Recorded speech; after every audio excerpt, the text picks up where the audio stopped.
Good morning, United Kingdom. Lakhi Singh. Today I have been caught off guard, and Lakhi Singh is alert as usual. The property fixer, the man who is the ixer, the mixer, the mover, the hoover, the shaker, the hoover, the man who sweeps up everything in his path. He's like a Superman of the square mile. Lakhi Singh. What's the weather like in the United Kingdom, Lakhi Singh? Today. Yeah, it's nice. It's a beautiful day outside. It's nice and bright. Lovely. A reflection of your mood. You seem as if you are also shining inside as well. It's a reflection of the way you are. We have today a special guest on. The lady's name is Sofia Akbar. So Sofia Akbar, obviously, we will invite her on in a few minutes after we get warmed up. Lakhi Singh gets the fire of his intelligence stoked up and he's ready to answer all the sophisticated questions.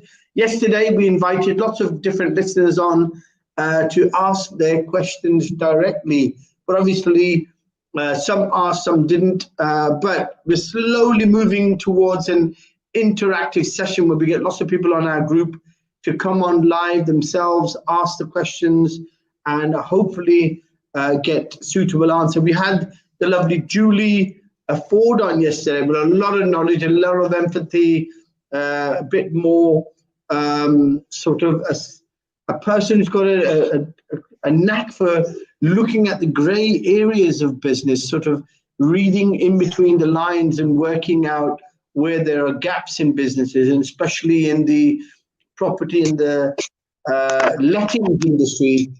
Excellent person, full of knowledge. We hope to get her on again sometime, like we do with lots of other guests and listeners that we have. Hopefully we'll have the ever astute, he for me is a bit like the Boris Singh of the property world, of the business world rather, Mr. Mr. Ninder Singh, who will be on tomorrow as well, as usual with us on a Friday AM to 9 AM call with Lakhi Singh, the property fixer, the ixer, the mixer, the shaker, the mover, the hoover, the hoover of the property and the business world in Mayfair, and obviously for the whole of the United Kingdom. I hope you are only not speaking, you're a bit like the United Nations of the property and business world of United Kingdom. You're not just there for the London market in the southeast. I hope you're there for everyone else as well, Lakhi Singh. Yes or no? Yes. I took you a long yes, but I assume that meant yes, that you are, and it's positive. We can get in the lovely Sofia Akbar now to have her introduce herself and tell us about herself, her background. Have we got her on yet? She's on. Morning, Sofia. Yeah, morning. How are you? Good morning. I'm fine, thank you very much. I'm calling from Scotland, so I can say you sound very, very Scottish Asian accent. I like that. Yeah, from Central Scotland. So you're half brave and you're half Braveheart. Yes? Half. Well, I think I am Braveheart indeed. Yes. So you're half brave and you're half Braveheart. What's the ethnic origin, Sofia? Pakistani. Pakistani. So you're even braver. So you're even braver and then half Braveheart. Good morning. What's the weather like in Scotland? As it is usually in this time of year, cold. Cold. Born in Scotland. What part of Scotland are you in? Glasgow, or is it Edinburgh? Where are you from? Actually, in between Edinburgh and Glasgow, a town called Falkirk. Falkirk. Okay, small. I think they've got a decent football team, but that's all I know about Falkirk. What else is great and super about Falkirk, apart from Sofia Akbar? The location, because it's in between both of the cities, in central location with your likes of properties, it's actually pretty good. Yeah, scenery is good. We have places recent, the Kelpies that we have the biggest structures in the whole of UK. the kelpies, you can look that up. We've got the canal pocket wheel. So that connects the canal from 2 different distances, levels. Mm-hmm. So the pocket wheel rotates, actually rotating boats. So you won't find that kind of engineering anywhere else but Falkirk. So excellent. Okay, so it's probably very healthy up in Scotland. I mean, I can't say anything else. I bet the air's fresher and generally people are a bit more healthier, are they? Or is it just the same as anywhere else? Probably just the same as everybody else. Yeah, we do have better water than in England, particularly in London. I stayed in London for a while and I could not drink the water there. So at least the water tastes here. Yeah, you need to have lead pipes to drink the water. And I think, unfortunately, you can't be plumbed up to have those type of pipes in your body. So, yeah, but remember, water is one of the essence of good health. If you've got good water and you're dehydrated, you've got good quality water, it's half of the illness gone because it keeps your organs and your body parts functioning properly. So I think just to say that you've got good, clean water is a big blessing. Yes. Sophia, give us a bit about your background, apart from the fact that you're from Falkirk. Anything else? What do you do? What's your business? What are your interests? Are you into property? Are you into business? What do you do? So I started off down West London studying. From Falkirk, I moved down to West London, Brunel University, to do financial mathematics. From there, I moved into teaching. I did my teaching qualification down in Oxford. After that, I came back to Falkirk to have family. I've got 3 children. And I just stepped into property last year. So I've took a break from teaching and stepping into the business world. Okay, so that was a short CV, but we'll try and bring something out of it. So Brunel University, that's where Lakhi, I think, originally, he's down the road from there, Southall, United States of Southall, Lakhi, is that right? In fact, I was at Brunel University, playing actually at Brunel University on the weekend because I play for Isco and we use the same pitch. So I play hockey there. Excellent. And, small world, Lakhi. Falkirk United versus Brunel United. Yeah, I like that. Okay, so you did. So you're probably a bit of a clever. You're probably like some grey mattered person. You probably got a high IQ and everything, having studied mathematics. Is that right, Sofia? I would like to say that. However, I think we're looking after my 3 children. Your husband doesn't think you're so clever, and your kid probably think you're a bit of a dirt brain, yeah? Well, no, he's no longer living with me, so I manage my children myself. Okay, so the kid probably thinks you're a bit of a dirt brain then. Pardon? Your kid probably think you're a bit of a dirt brain, yeah? They don't recognize how clever you are. Yeah, my sons are. They definitely are very intelligent, my children, all 3 of them. Yeah, and they keep me challenged. Excellent. Right, so you got into property last year and you've been teaching, so that's different from all the other people we've had on. And you, what do you teach? First, tell us, what have you been teaching? Have you been teaching lower school or colleges or unis? Where have you been teaching? I taught a couple of years down in Heston in London. And then I've just taught in local schools here in Falkirk. It's a secondary mathematics. Okay, so you're at school, so up to O levels then, is that right? Up to year 11, 12. 12, so college or sixth form? Yeah, sixth form, yeah. Excellent. So what are the challenges of teaching nowadays?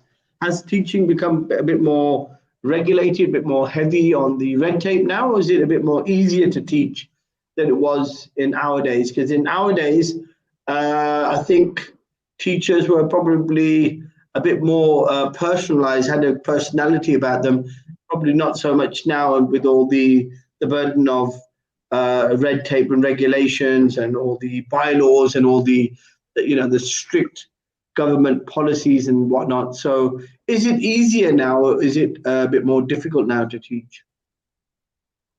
Personally, when I'm teaching, I bring my personality into the classroom. So what you're just saying about old time teaching, that's pretty much how I teach. It is I give a part of my own personality to my pupils to inspire them. So that's the only way I know how to teach. Excellent. I think it is as difficult because we have so much training that we need to get done. We've got so much, reports, and the red tape, as you say, that has increased. I mean, there's massive differences in how we're teaching in Scotland compared to England. And I really miss teaching in London. Okay. I really miss it. I prefer teaching in London. Is there a difference in teaching in London to teaching in Scotland? So my experiences, my personal experiences, there's a big difference.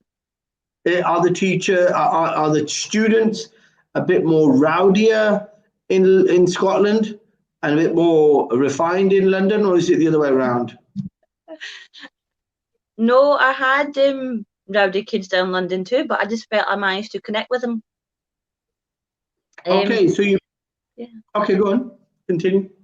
How? Over here, I think because we're main white Scottish, I don't think the pupils on most part could connect with me.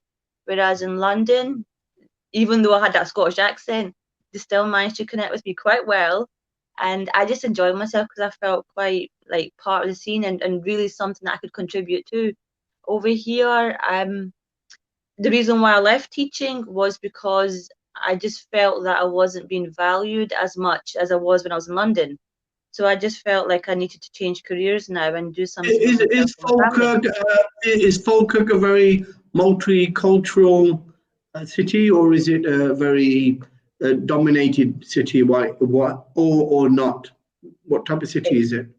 It's quite white dominated. So we have white dominated. Okay. Yeah. So do you find that hinders your ability to teach? Are you treated a bit dismissively? Are the kids a bit more brighter in Scotland? Because I know studies in Wales are slightly better, because the kids that I've interacted with who came from Wales were probably a bit more clever than the students from the United Kingdom in general. Education in Wales is probably at a higher standard. Is that the same for Scotland? Are the students a bit more clever in Scotland, or is it just, does it make a difference? I don't think there's much of a difference there.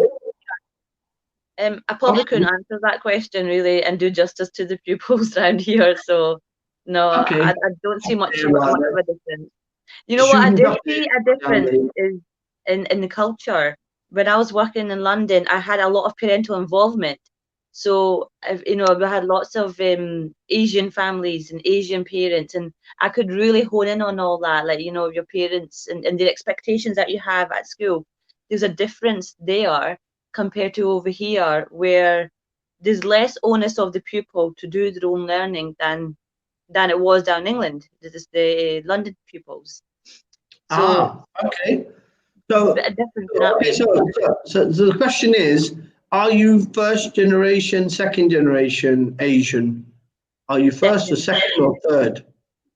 No, my kids would be third. I'm second. All right, so your kids are going to be third, you're second. So, okay, so even though you're second generation, that matter is still there. So it still shows that in terms of where we are ethnically makes a lot of difference, because the South is very multicultural, for good or bad, whether it's for good purposes or bad purposes. London or Greater London and the Southeast is a bit more multicultural, and there's no doubt about that. And you'll get students from every part of the world in a classroom. Okay, we're going into the life background of Sofia, and we've understood she's come from a teaching profession, probably not valued as much as you should have been.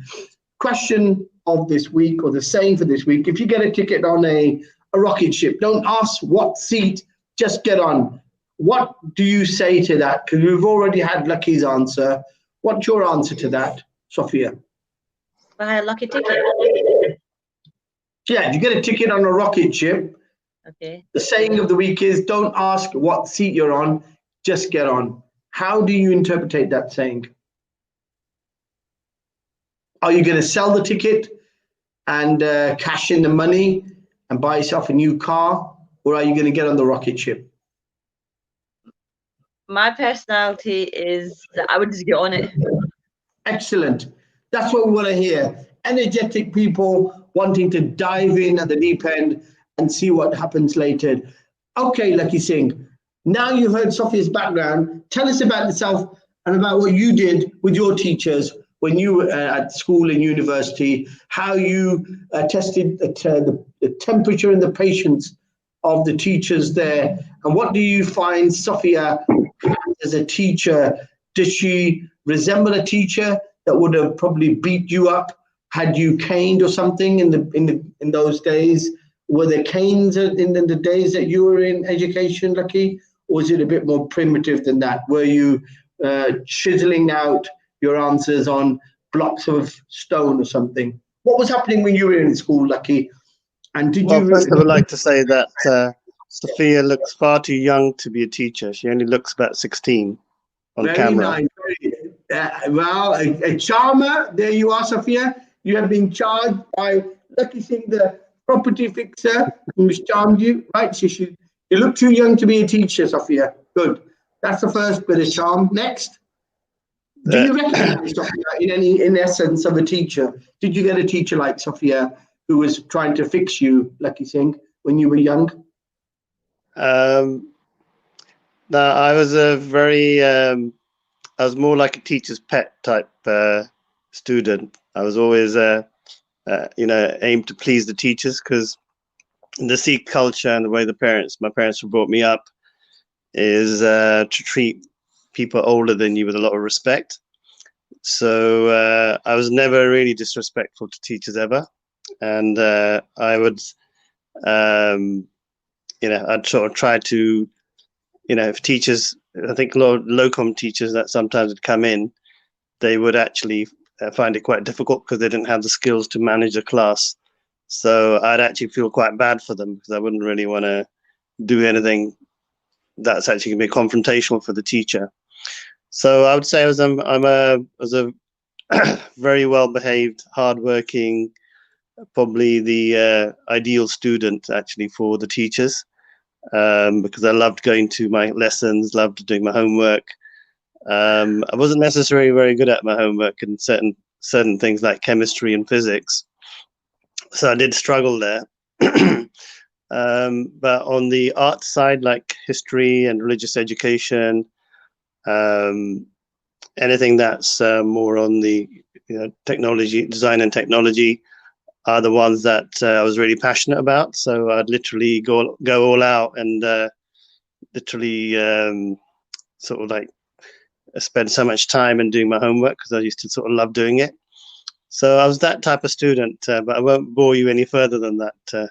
Okay, Sofia, do you recognize that quality in Lakhi Singh? Do you see him as a pet student? What do you think he really was? Was he a pet student, or was he just literally one of those naughty ones, had the students running around in circles? I think he reminds me of one of my pupils in London. He used to call himself the Terminator. Yeah. And Bit like he was, yeah, okay. in Lakhi Singh, the fixer turns Terminator. I like that. That's a good one. Yeah. He just called himself that, and he tried his very, very best. He was a cheeky little thing, but he always tried his best and always wanted to, make me feel proud of him because of his work. And he was doing his GCSEs in year 12 or so, year 13, struggling with it academically himself. Not that I'm saying that yourself, Lucky, but he was just a really charismatic young boy who had a lot of joy in life with him, and just spread that positivity and that joy with everybody around him, and he always put a smile on my face. I was a bit more miserable. I was the type of student who would probably have the teachers crying. I don't think we're asking you the question, VJ. I was just trying to give a bit of flavor to the answer. Actually, I don't think anybody wants to know, to be honest. Right. Okay. I won't answer Actually, the I think question. Okay. this show could fall into disrepute, actually, if VJ Sal told us about his upbringing. Right. And Okay. I think We'll we leave might out, actually get banned, you know that, Sophia. we'll leave out Sophia, my just be careful that you don't ask VJ Sal questions. It could get quite dangerous. Dangerous. Right. Okay. We will leave out the VJ Sal's No, student I'm only life. kidding. I think we do want to know, actually, because now you're I think there's going to be that I was just putting a caveat in, like a disclaimer for any of the audience, because Excellent. this is meant to be a family show. Family show. Yes. So, Well, that's why we've got you on here, Lucky, to keep the discipline. Okay. Sophia, so you've gone through how many years? I mean, you're only 16. You could only done student teaching for what, about half a year? How long? I actually qualified 10 years ago. All right. So you were at 6 when you qualified. And for 10 years?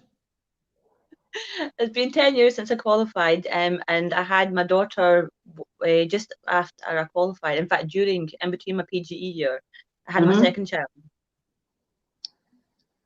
Okay, so you've been teaching how many? 10 years, yeah? 10 years, yeah. On and off, because I had a career break. Okay. So how many years? I had about a 2 or 3 year career break, and then because I moved up to Falkirk, I only did locum work, so a couple of full-time years, and then a couple of it just day-to-day supply. Okay, I think locum probably pays better, but a bit more disruptive. Is that right? It's more disruptive, but no, again, the difference between English and Scottish, you don't have agencies. It's just applying to the local councils, and then they just call you whenever you need you. And no, there's no any extra pay for it. No. So it's not ching, ching, ching. It's just pain in the, pain. Okay, right. Okay, so we're going over to Sofia. So you've had 10 years. Obviously, I mean, this is a classic example of people who get into their early career and they decide it's not really what they wanted to do. And I'm not saying you didn't like teaching, because we recognize, I think there's a difference in the recognition of Sofia. Before I continue, there's a couple of shout outs. I think I've got a whole lot of, I've got Cameron and I've got Deborah Bisley and Amar Ali and Cameron Singh. Right, we've got all those. Big shout out to them. Right, okay. Coming over, the point is, I think you probably enjoyed teaching. There's an element of satisfaction there, but there's probably a mismatch in terms of enjoying the complete essence of teaching once you get satisfaction from the children, but the parents of the children, and there is maybe a synonymity between yourself, your background, and the background of the children and their parents. Probably makes teaching a bit more meaningful. Whereas when you don't have some essence of similarity with the background of children, it probably makes it a bit different, because there is a cultural difference, irrespective of whoever says what.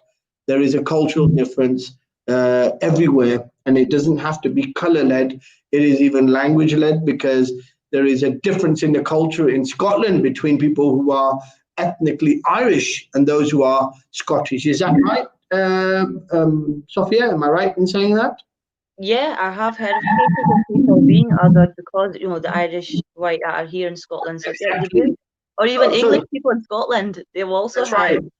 Yep. Exactly. So there's a difference. This is human fragility. I don't think we should put it into discrimination or into matters of the skin color. I think it's a natural disposition everybody has, that we always resist or dislike something we don't understand. That's just the way it is.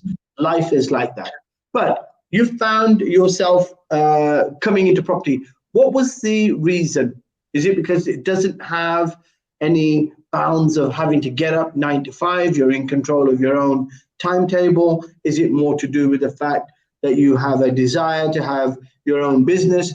What is the main, or some of the main factors that you've decided to get into property for? That's a big factor, the flexibility, because I realized I can't no longer work full-time hours being a single parent, 95 rigid hours. They weren't going to work with me. So I do a lot of my work like middle of the night when the kids are in bed. I do a lot of my work there when they're in school, but I have, you know, breaks in between, so I'm catering for them and the business. There's also the barriers that other people put in you. Again, exactly what you're talking about, the culture difference. Here I'm more in control, and then when you're in the property world, it's just so multicultural that, you know, everything goes, and it's just, you're just appreciated for what you can give as your service. So excellent. So the color of your skin is the color of money. Ching, ching, ching. Okay. Yes. So, Lakhi Singh, what say you to Sofia and her endeavors to get into the property world? Is that a good, I mean, if you look at it, I mean, really, you know, I admire people who can get up in the middle of the night to do their work, although I do work late nights sometimes, getting ready for the show, having to prepare material, etc., etc. But sometimes it does regard and admiration for people who can get up and are focused enough to at least try and encapsulate their dreams. Lakhi, tell us if when you were getting up in the middle of the night, not because you had bad dreams, not because you were scared of something, but when you were working hard, putting your nose to the grindstone, getting up and making sure you were dotting the I's and crossing the T's to make sure that £1 million check, ching ching, was coming in on time. Give us an example. I think it takes me back to the time I used to work for Deloitte, the accountancy firm, on a full-time job, like 9 to 5, but it was more like a 8 to 10 type of job, really, because it was quite a senior position. At the same time, I had 2 kids as well, both quite young. So I was building up a property portfolio in North London in Seven Sisters. And I remember once, quite a few times actually, I'd be like looking to go and see property deals. But with property deals, you can't really just take anybody's word for it. You have to go and see the property. You got to meet the agent. You got to possibly meet the owner. The old, you know, pre-COVID-19 days, you know, about 20 years ago. And what would happen is that I'd be working on in fact, I set up a company called First Pakistan, which is a training company in Pakistan, funny enough. So it would send trainers over. So I'd be working on that with meetings on a school day on Saturday. Sorry? You mean like a pair of, like an old pair of trainers, smelly trainers, or what do you mean by trainers? We're providing executive training, strategic training to like a pair of running trainers, corporations in Pakistan from the UK. So we're getting established strategic teachers from high-end universities and sending them over to create a change or, you know, create knowledge transfer. At the same time, so I've been doing about 4 hours meetings with that company. Then in the morning at 7 in the morning, I'd actually drive up because it's least amount of traffic on a Saturday. But I'd take my son with me in the back because our daughter was quite small. So my wife at the time would look after my little one. And then I would literally be like driving there, meeting an agent, looking at property or getting the rental sorted. So I'd be doing visits, at least 2 visits to Seven Sisters in a week. But some of the time I had to take my son with me, so it was kind of funny because I had him in the background and I was and then I had to do a lot of phone calls. So it's emotionally it's quite tough because you've got to be like looking after your son and actually doing the business and sort of looking after him, his feeds and like his milk. Sofia, there you are. You've got somebody else who's gone through the grindstone, has made it. So there's hope. Okay, tell us now, where are you in your cycle of property then? How many have you purchased? How many are you managing? Have you decided to go into the managing and the letting industry? Are you merely just trying to be a landlord and purchase assets and build up your property portfolio? Before I ask you the answer to that, we've got a question from Zita Zirangu. Right, okay. So Zita says, what's the criteria? What's your vetting process for people who are non-resident UK, but want to get into the property industry? Ching, ching, ching, Lakhi Singh. Obviously, you can give that answer later on for Zita. And also from Marsha, we've got a hi. She's a new listener today as well. Shout out to Marsha. Yes, Sofia. So where are you in the cycle? Are you letting and management software type of person? Are you an agent? Are you a buyer, landlord? What are you? No, I'm not interested in doing lettings. I'm primarily a property sourcer. So we've got a client who's residing in Saudi Arabia, and we're trying to source a property according to his criteria. Excellent.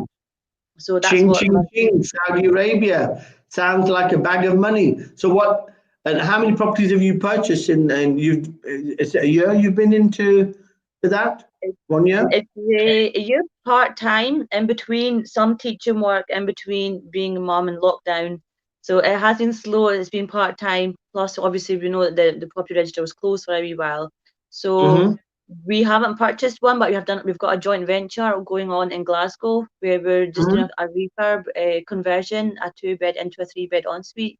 So that's hopefully before this end of this year, that'll be complete and money will be returned. Excellent, excellent. But that's quite unique, because Saudi investors don't really like to put capital into that. They just want to buy trophy assets. So is he a resident Saudi, or is he a expat, someone who's from the United Kingdom who's living in Saudi? He's a bit of both. He's British, yeah, but he's actually from Bahrain, I think, but he works in Saudi. He used to work over here as well in Scotland. And he's just tasked us to find us, because he's already got a rental in Edinburgh. He's just tasked us to find another rental for him. So you're right, it is about building up their own assets. That's a separate part of sourcing. And then the other side is our own investments, where we're doing the refurb. So we've got two parts to it. So what you've done is you've taken property and you've broken it down into different pockets of activity. So they were talking about asset classes. I think a few days ago, I think the young man Cameron Singh was on, and he's talking about, what type of asset classes are there, and we explained to him there's about 4 or 5 or 6 which are main, and then you've got lots of subsidiary type of asset classes.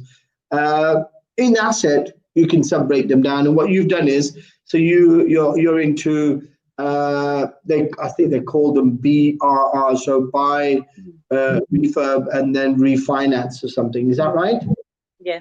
Is that what you're doing? And then you have obviously sourcing, which is something not everybody can get into, but you've got to have a good network for it. And I understand.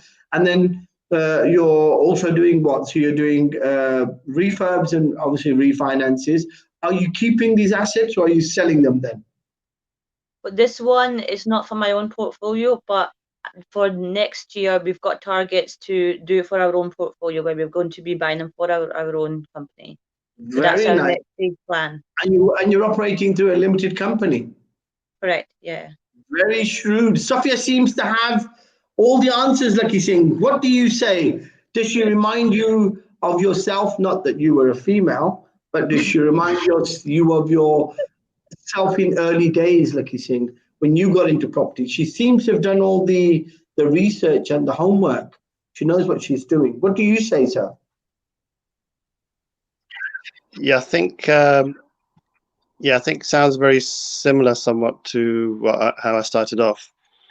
I think she's got the extra advantage. She's very good at the numbers. I worked with a business partner initially, so he was very good at the numbers and I was very good at sourcing.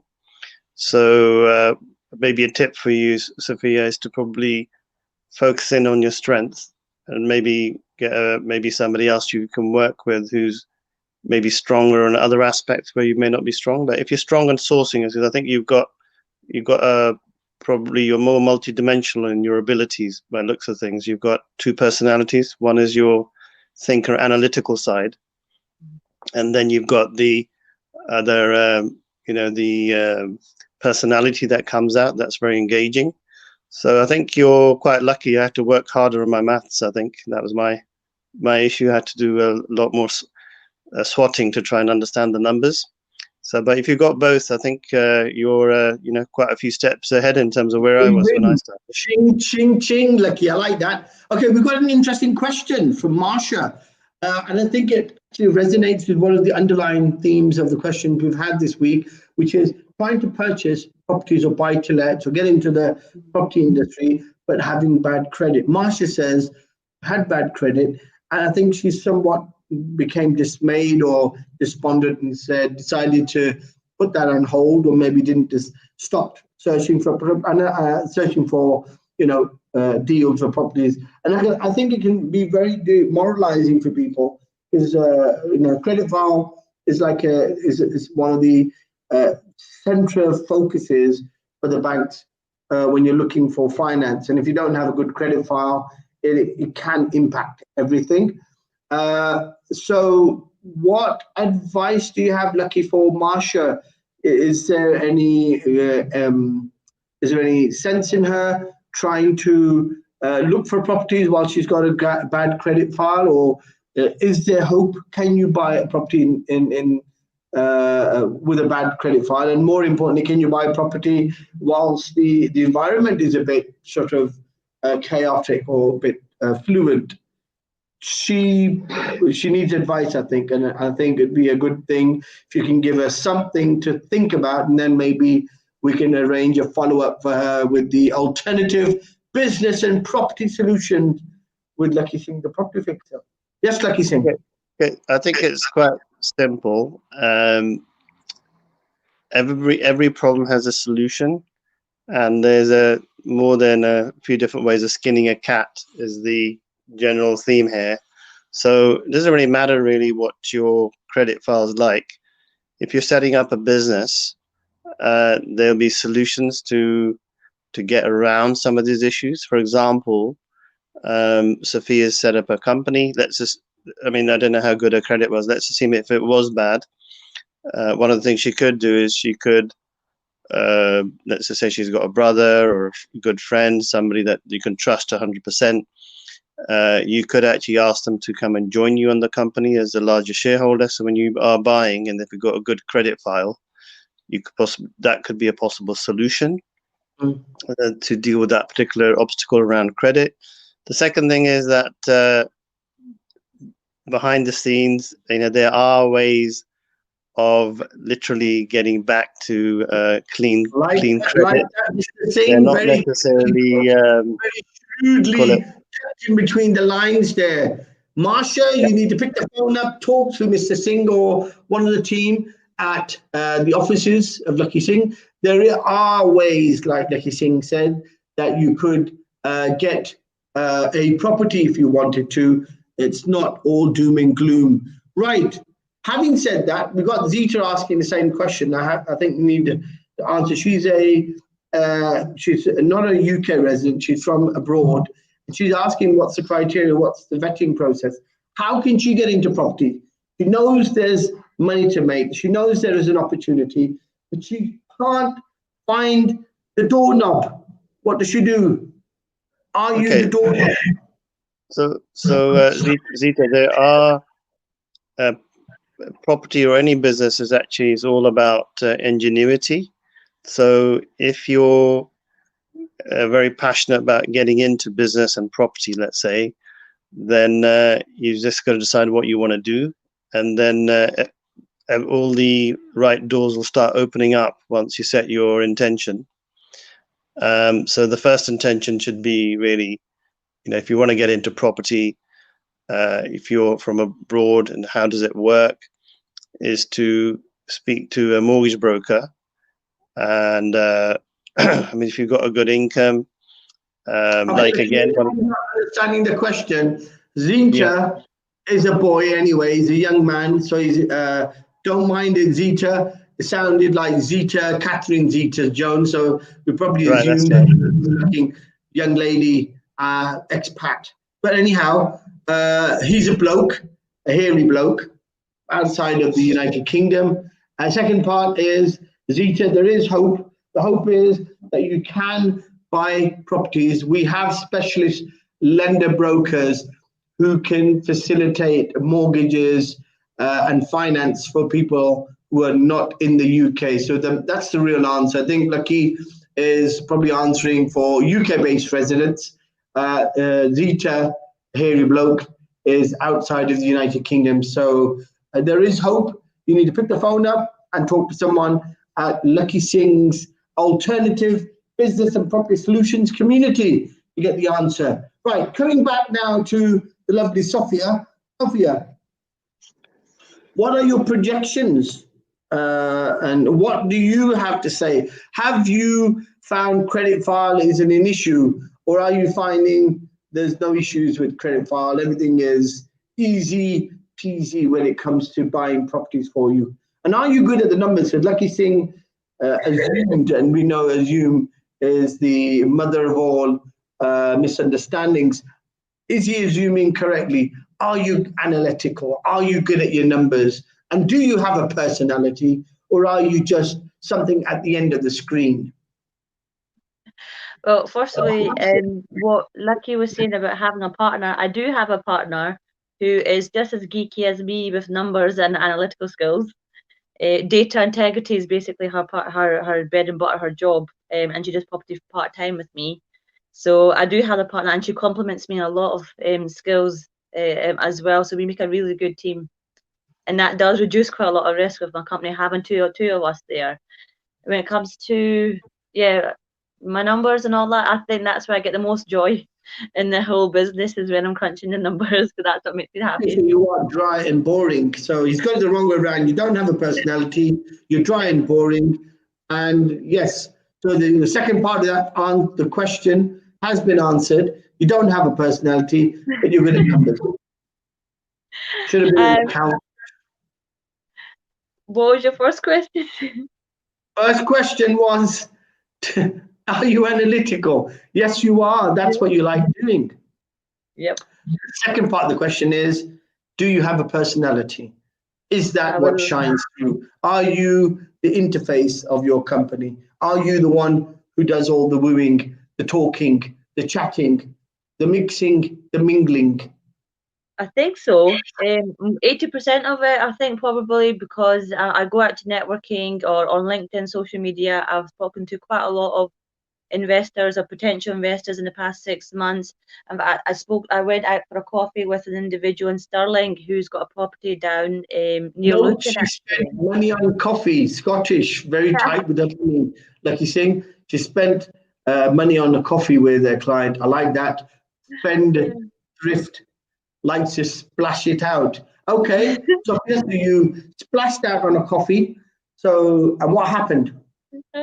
It was an individual, not an investor, but the other part of my business, the sourcing part of my business, and I had an individual looking to sell his property down in Toddington, even though he himself is in Stirling.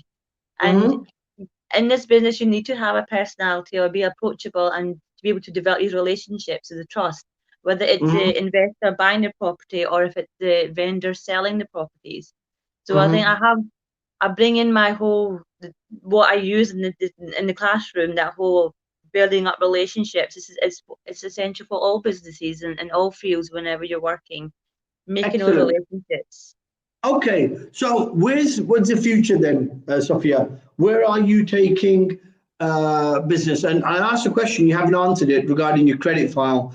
Have you found your credit file is not really an issue, or have you found credit file matters have popped up? Like lots of people that talk to us, somehow something there, a telephone bill that got paid slightly late, it's on your credit file there, it's just hanging in there and disturbing your ability to get finance. Or are you clean? Is everything like, are you 999 on your credit file? What are you? Yeah, I was up top, probably 998 or 99, I don't know, 7 or something like that. When I did my credit check last year, absolutely fine. I'm mortgage free myself. I don't live in debt. Well, having said that, interest-free debt is okay as long as I know I can pay it off. But I'm very cautious of that, managing and living within my means. And I would say for other people, I'm making caution and assess the risk. So I would say I'm a risk taker, but I take calculated risks. Calculated risk. Okay, so in the grand picture, what is the goal? Where are you taking business? Where are you taking, where's the objective? I know you next year, you say you got forecast.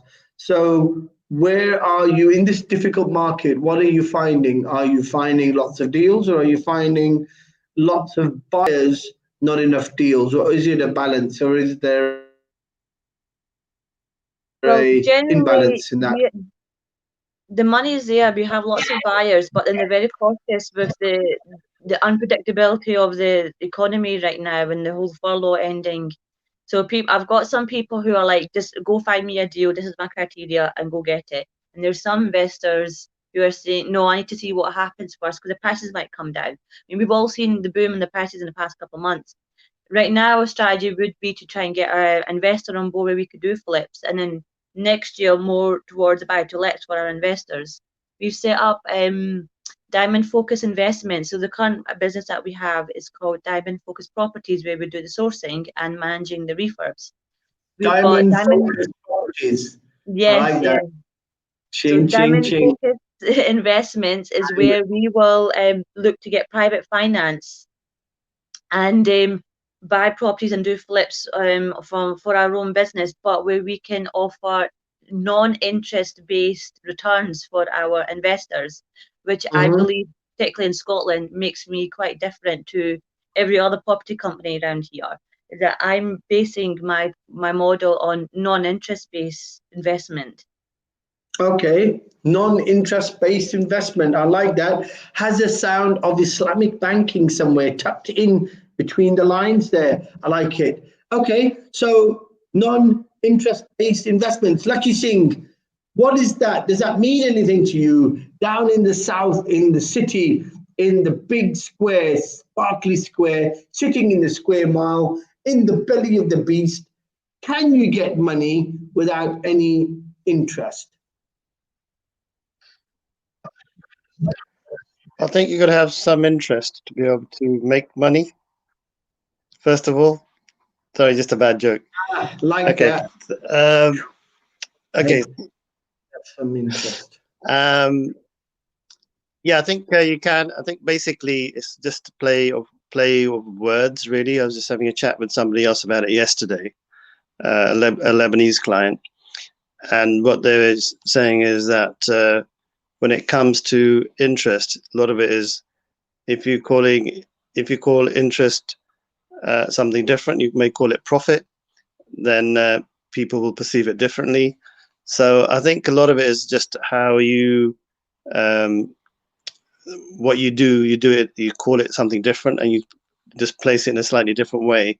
But the reality is that you're doing something quite similar, is my opinion on it. But I'm not an expert on let's just say Islamic finance, but we do work with quite a few Islamic finance houses. So if somebody does want to do that, I can actually go into the technicalities of it. But I understand as a niche, it's a good way of positioning yourself as something that's a bit different, because it sounds like a diamond idea. Very, very shrewd, Mr. Singh. On his feed this morning, he's been walking on grass, I think, early morning, and earthing himself. Okay, Sofia, back to you. Before we come back to you on that question of non-interest-based investors, I'm going to try and work out what that means, because I've assumed it's Islamic banking or something like that. We've got Shitu, or Miss Bisu Shitu, or Miss Bisu, Shitu, who's added us to her group or his group, don't know which way around. Thank you so much. And we've got Cameron, who's asking a question. We don't know what the question is. Anyhow, we'll have the question come back. We've got Mina as well, and we have Carolyn as well. This morning gives a big high shout out. Coming back to you now, Sofia. What's what's it now? What did you say it was non-interest-based investors? So basically, the difference is where the risk is placed. When we're talking about interest, the risk is on the company or the lender. Whether we make a profit or not, the person investing, the lender themselves, they have their return. But the company, with ourselves, if we make a less of a profit, we still have to get that fixed amount back to the lender. That's where the interest base comes from. For me, it's where is the risk placed? When you're talking about Islamic finance or profit sharing, which is basically alternative, the lender has to have a higher risk appetite. And so they're enter a contract where it's a percentage of the profit. And therefore, they have more risk. Excellent. It's called profit loss sharing. Is that right? Yeah. And it's probably called mudarba in Arabic. Is that right? Yeah.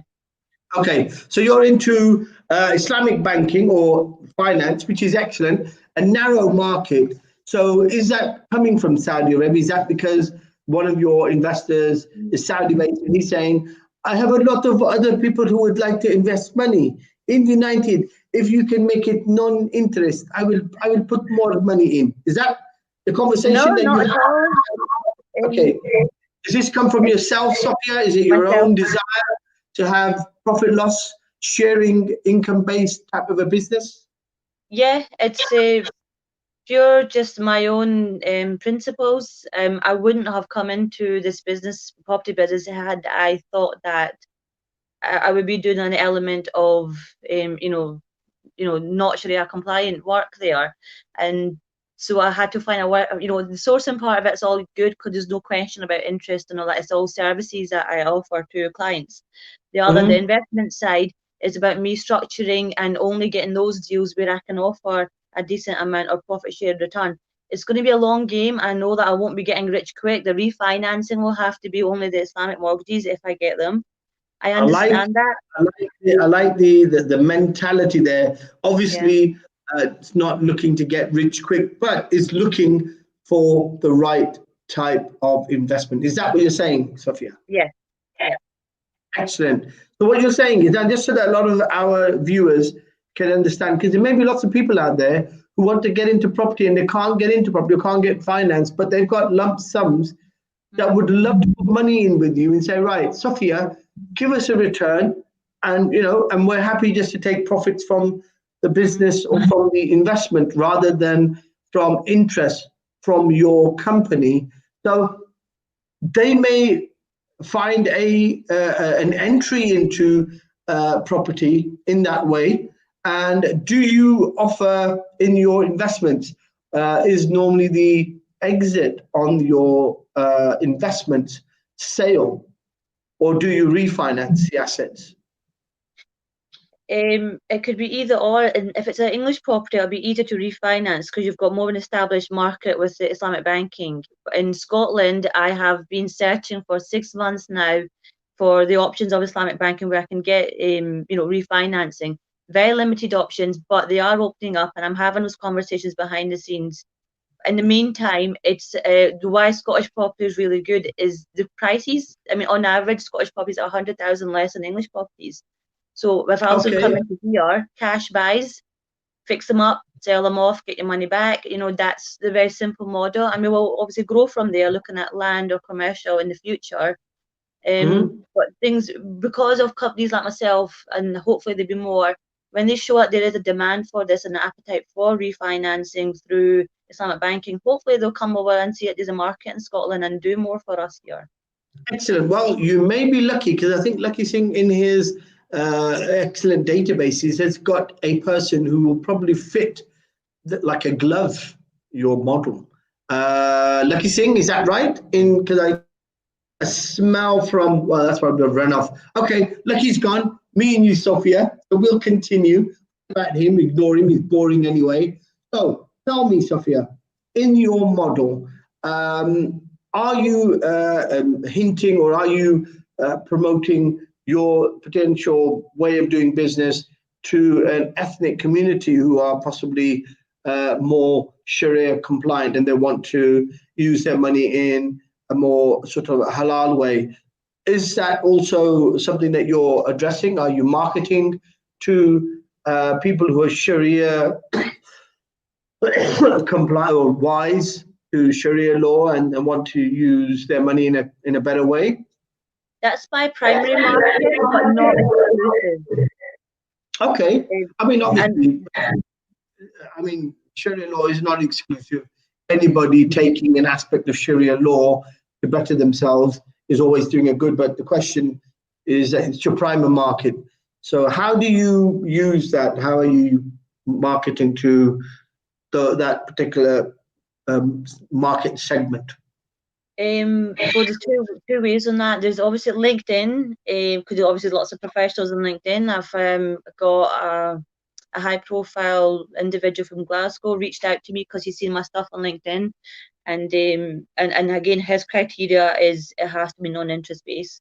And then there's also in Scotland, I'm in all these Facebook groups where I have, the Muslim community groups that we have here, and I've just started, advertising in there. I know the key people who are in the communities. Many people follow the community leaders in Edinburgh and Glasgow, and I'm making links with them. It's all networking and who knows me kind of thing. If they know me and what I'm doing, and I know that in Scotland there's not very many choices for investing in property for people who want to keep to their faith and their principles. So it's telling them that, look, we've got this option here that I'm making for yourselves. Okay, that's excellent. Quick question for you. Obviously, this is coming from a left field. It's got nothing to do with property. Did you know, or do you know, or have you ever been in contact with Braveheart? A Braveheart meaning? Means William Wallace or one of his followers. No, but I've watched the movie millions of times and I love it.